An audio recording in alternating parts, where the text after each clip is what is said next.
What it allows you to do is own a thing, get into the ownership side, but have other people help you pay for it so that way you get the costs down. So a lot of people recognize that in this unique housing environment we're in, where the prices of houses have gotten really, really expensive,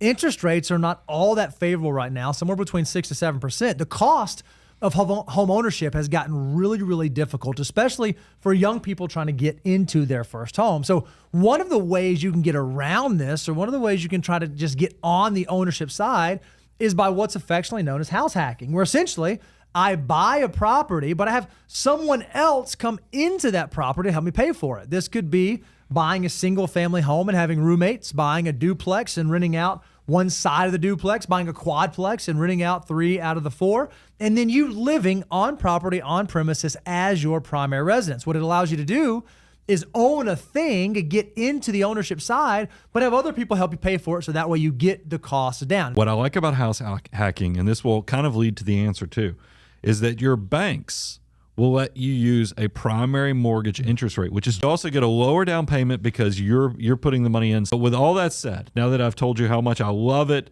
and praise it, you still have to make sure that you're running the numbers on that leverage to make sure you don't get out over your skis. And because what happens if you go a few months to, let's just say 3 to 6 months, that you just can't find a roommate, or you find out